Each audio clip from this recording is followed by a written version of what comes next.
Perkenalkan, saya Sujayanti Boruna Pitupulu dengan NIM 210421139. Pada pertemuan kali ini, saya akan mempresentasikan mengenai masalah-masalah yang terjadi dalam penyelenggaraan pemerintahan nagari, tepatnya pada Nagari Kasang di Padang Pariaman.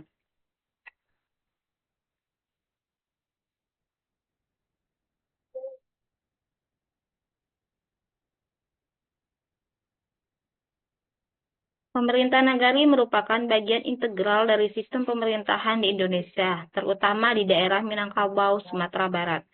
Nagari sebagai unit pemerintahan terkecil memiliki peran penting dalam pengelolaan sumber daya, pelayanan publik, dan pemberdayaan masyarakat. Nagari Kasang di Padang Pariaman adalah salah satu contoh yang mencerminkan dinamika pemerintahan lokal dalam konteks otonomi daerah. Sejak diberlakukannya Undang-Undang Nomor 6 Tahun 2014 tentang Desa, tujuan utama dari regulasi ini adalah untuk memberikan kewenangan lebih kepada pemerintah nagari dalam mengatur dan mengurus dirinya sendiri. Meskipun demikian, implementasi undang-undang tersebut seringkali tidak sesuai dengan harapan. Banyak nagari, termasuk Nagari Kasang, mengalami kesulitan dalam menjalankan otonomi mereka secara efektif. Hal ini disebabkan oleh berbagai faktor, seperti hilangnya otonomi asli akibat intervensi pemerintah pusat dan daerah, serta rendahnya kualitas sumber daya manusia di tingkat nagari.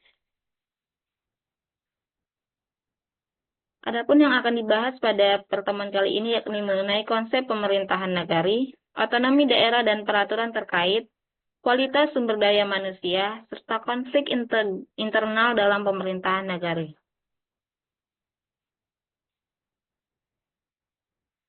Pemerintahan nagari merupakan bentuk pemerintahan lokal yang memiliki akar sejarah dan budaya yang kuat di masyarakat Minangkabau, Sumatera Barat.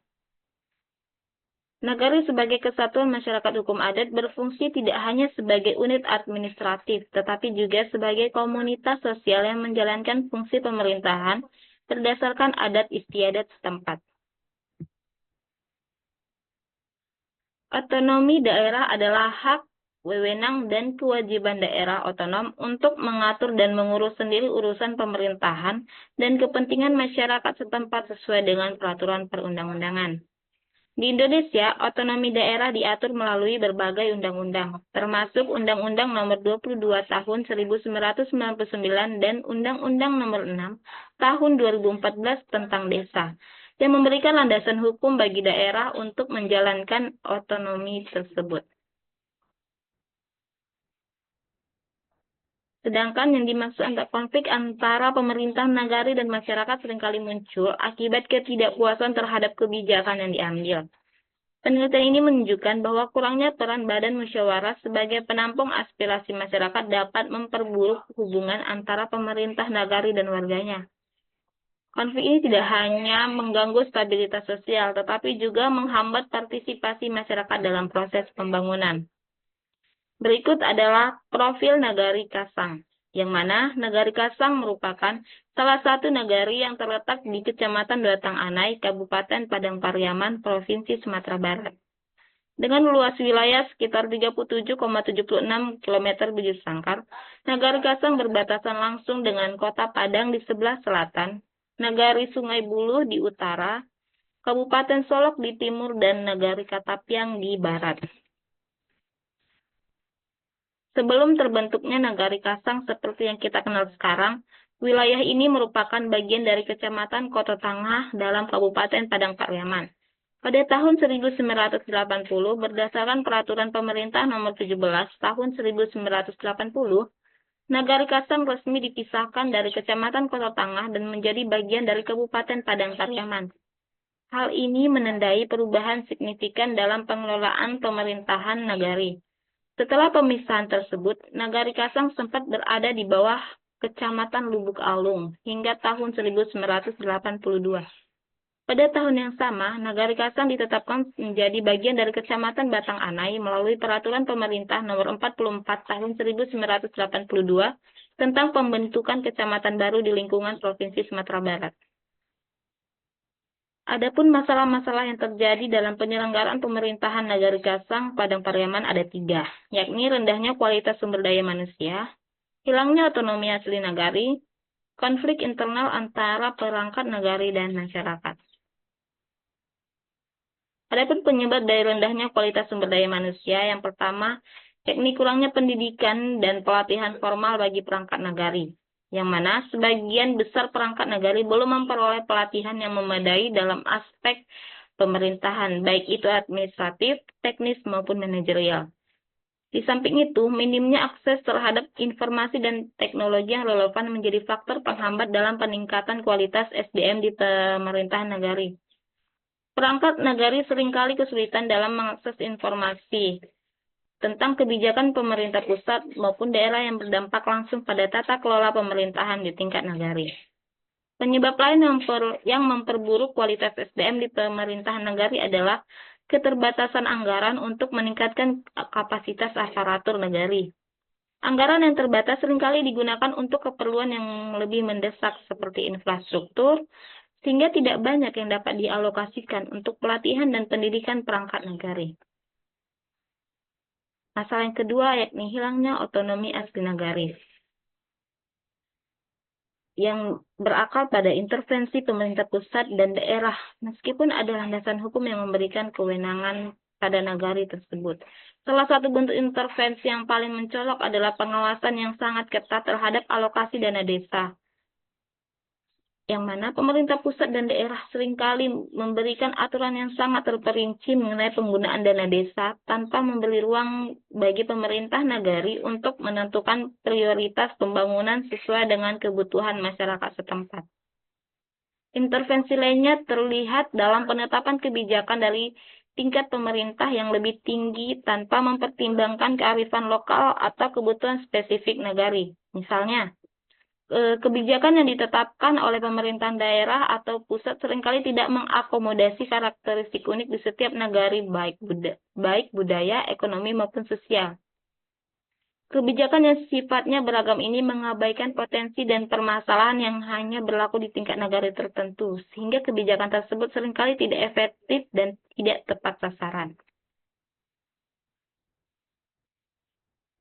Masalah yang ketiga yakni konflik internal antara perangkat nagari dan masyarakat, yang disebabkan oleh kurangnya transparansi dalam pengelolaan anggaran dan program kerja pemerintah nagari.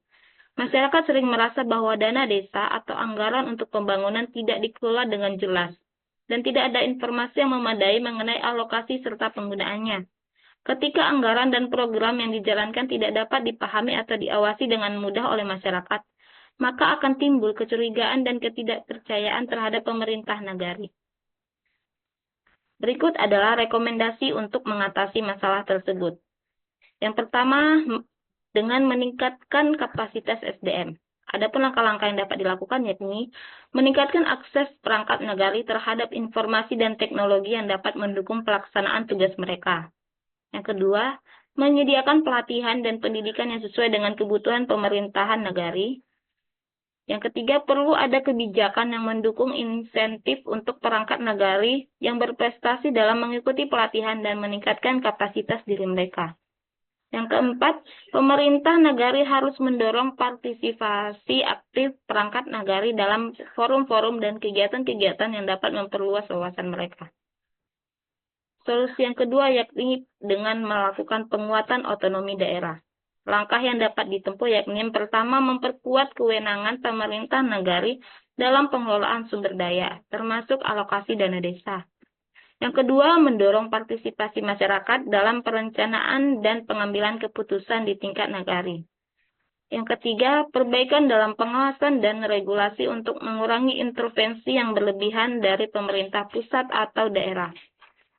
Langkah yang keempat yakni memperkuat kapasitas aparatur pemerintahan nagari melalui pelatihan dan pendidikan yang berkelanjutan. Solusi yang ketiga yakni mengurangi konflik internal antara perangkat nagari dan masyarakat. Salah satu solusi yang dapat diterapkan adalah dengan membangun sistem pelaporan yang lebih terbuka terkait penggunaan anggaran dan pelaksanaan program-program pembangunan. Pemerintah negara harus mengembangkan mekanisme pengawasan yang memungkinkan masyarakat untuk terlibat langsung dalam memantau jalannya program dan penggunaan anggaran. Dengan adanya pengawasan bersama, masyarakat akan merasa lebih berdaya dan ikut serta dalam mengontrol kualitas pelaksanaan publik dan kebijakan yang ditetapkan.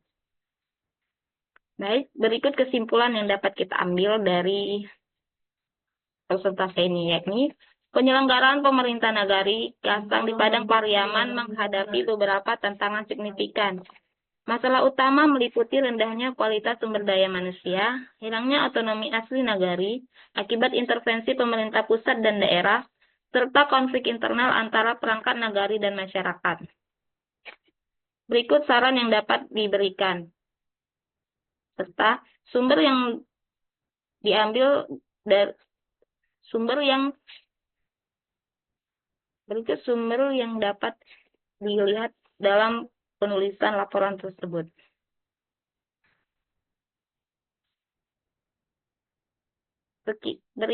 Sekian dari presentasi saya. Sekian dan terima kasih.